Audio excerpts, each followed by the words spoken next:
Good morning students. आज हम BA part प्रथम के द्वितीय प्रश्न पत्र प्रमुख भारतीय आर्थिक चिंतक जिसके अंतर्गत दादा भाई नौरोजी के आर्थिक विचारों के बारे में अध्ययन करेंगे। पिछले वीडियो में हमने दादा भाई नौरोजी के आर्थिक निकासी सिद्धांत के बारे में जानकारी प्राप्त करी थी। दादा भाई नौरोजी का जो जीवन है और उनके जो क्रियाकलाप है वो अपने आप में भारतीय राष्ट्रवाद का इतिहास है। उनकी प्रमुख रचना poverty and un British rule in India में उन्होंने भारतीय अर्थव्यवस्था पर ब्रिटिश शासन के प्रभाव का विश्लेषण किया एवं तत्कालीन दयनीय आर्थिक स्थिति हेतु उसे उत्तरदायी ठहराया। उनके प्रमुख विचारों में हम सबसे पहले देखते हैं निर्धनता एवं उसका मापन। दादा भाई नौरोजी भारत में व्याप्त भयंकर निर्धनता के अस्तित्व का उद्घोष करने वाले प्रथम भारतीय चिंतक थे।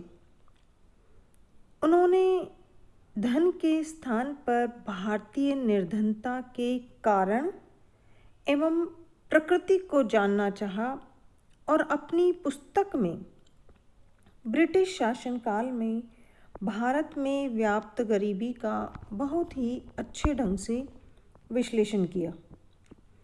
उन्होंने बताया कि भारत की निर्धनता के कारण ही भारतीयों का जीवन स्तर निम्न है। 1881 में उन्होंने भारत की आर्थिक स्थिति को दयनीय, दुर्भाग्यपूर्ण, हृदय विदारक एवं खून खोलने वाली कह डाला। उन्होंने दुखी मन से कहा कि इस समय जहाँ तक अंग्रेजी भारत का संबंध है उसमें आज प्राच्य या प्राचीन वैभव की बात आलंकारिक वर्णन या एक स्वप्न के अतिरिक्त कुछ भी नहीं है। अर्थात पहले जैसे भारत को हम सोने की चिड़िया कहते थे, लेकिन अंग्रेजी शासनकाल में ऐसा कुछ भी नहीं था। उन्होंने उनके ही शब्दों में कि जो भारतीयों की दशा है वो अमेरिकी दासों से भी बुरी है। सत्य यह है कि भारतवासी एक प्रकार के दास हैं और उनकी दशा अमेरिकी दासों से भी बुरी है, क्योंकि जो अमेरिकी हैं वो अपने जो स्वामी हैं, अमेरिकी दासों के जो स्वामी हैं वो अपनी संपत्ति के रूप में उन दासों की देखभाल करते थे, लेकिन यहाँ भारतीयों की स्थिति उससे भी बदतर थी। नौरोजी प्रथम भारतीय थे जिन्होंने आय के आधार पर निर्धनता का स्तर ज्ञात किया। उन्होंने 1867-68 में ब्रिटिश भारत की 19 करोड़ जनसंख्या की आय 3.4 अरब रुपए निकाली, जिसके आधार पर प्रति व्यक्ति आय मात्र 20 रुपए आती है। अर्थात जो पीसीआई की यदि तुलना उन्होंने जेल में रह रहे कैदियों पर होने वाले व्यय से की और उससे भी एक निष्कर्ष निकाला जा सकता है कि जो एक जेल का कैदी का जो जीवन स्तर है वो औसत भारतीय के जीवन स्तर से श्रेष्ठ था। उन्होंने निर्धनता के अन्य प्रमाणों के रूप में हजारों की संख्या में बेकारी, खेती में कार्यरत मजदूरों की दुर्दशा, भीषण अकालों से अकाल मृत्यु आदि के आंकड़े दिए। नौरोजी ने भारत की निर्धनता के लिए ब्रिटिश शासन की घातक आर्थिक नीतियों को जिम्मेदार माना और उसके कुछ कारण बताए कि ब्रिटिश शासन का भारी व्यय भार, रेल निर्माण का आर्थिक भार, बड़ी मात्रा में साधनों की निकासी, लघु कुटीर उद्योगों का पतन, अर्थात ये बहुत से ऐसे कारण थे। इसके साथ ही उन्होंने निर्धनता को दूर करने के लिए कुछ उपाय भी बताए, जैसे भारत एवं ब्रिटेन के नौकरों का एक उचित अनुपात निर्धारित होना चाहिए और उन्हें अपने अपने देशों में काम करने वालों का वेतन भुगतान स्वयं करना चाहिए। इसके साथ ही उन्होंने ये भी कहा कि भारत पर समुद्र की तरफ से आक्रमण का कोई खतरा नहीं है, इसलिए भारत को इंडियन नेवी के व्ययभार से मुक्त रखा जाना चाहिए और साथ ही ऊंचे वेतन पर नियोजित अंग्रेजों को पेंशन से वंचित रखा जाए। अर्थात ये उन्होंने कुछ निर्धनता को दूर करने के उपाय भी दिए थे।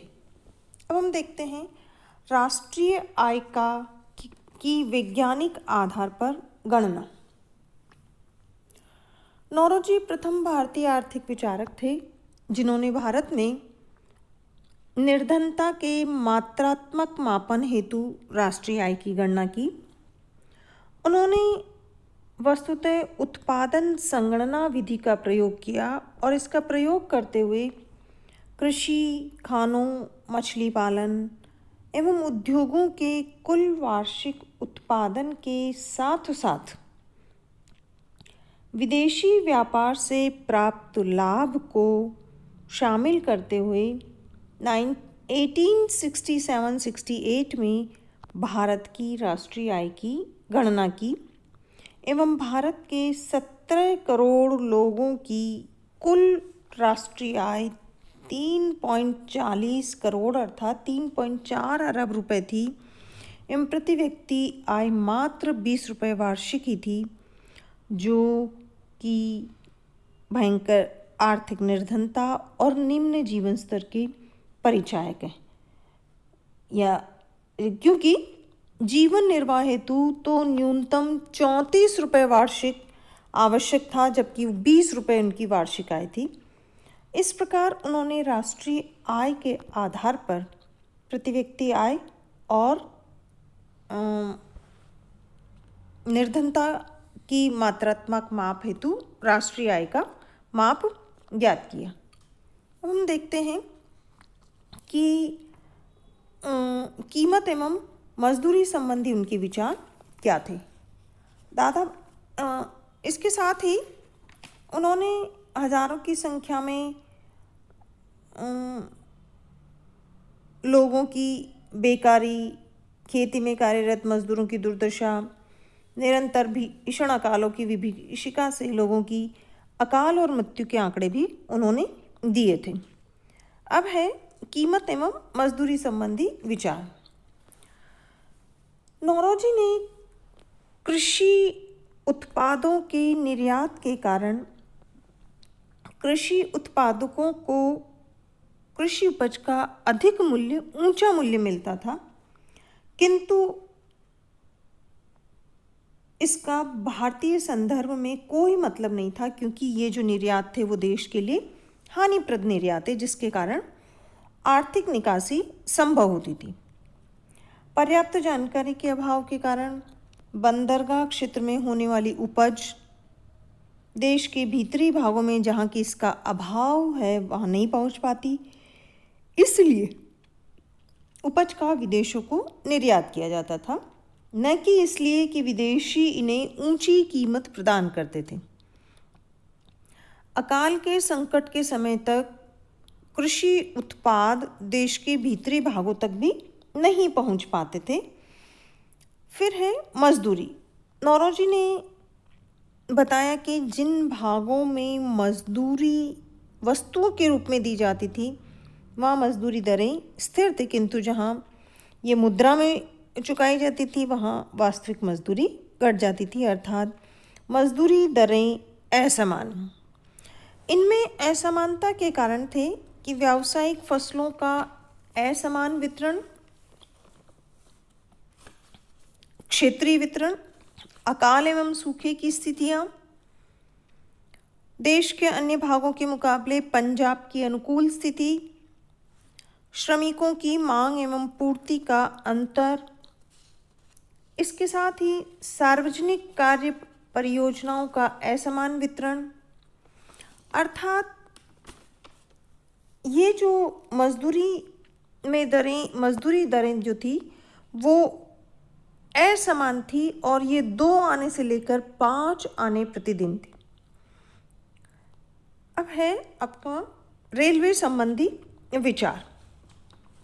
भारत में रेलवे के प्रारंभ के साथ ही यह प्रश्न उत्पन्न हो गया था कि क्या यह देश की प्रगति का प्रतीक है या फिर भारत के आर्थिक शोषण का माध्यम।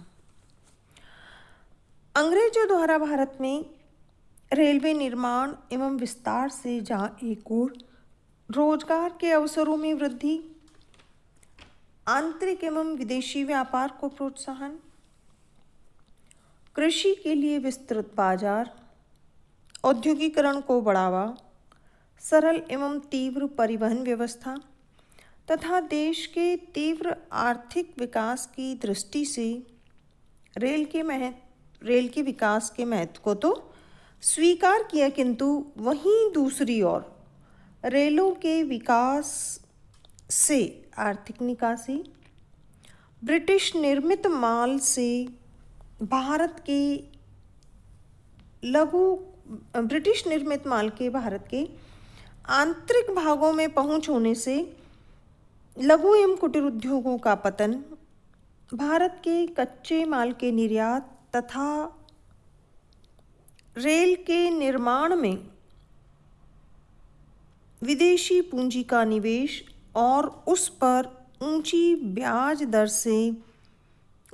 से ब्याज एवं लाभांश का भुगतान, ये सब आर्थिक निकासी के मुख्य स्रोत थे और भारत के स्वतंत्रता संग्राम को कुचलने और ब्रिटिश सत्ता की भारत में पकड़ मजबूत करने का एक सोचा समझा षड्यंत्र भी लगा।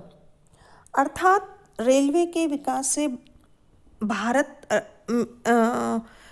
में एक और जहां विकास की प्रक्रिया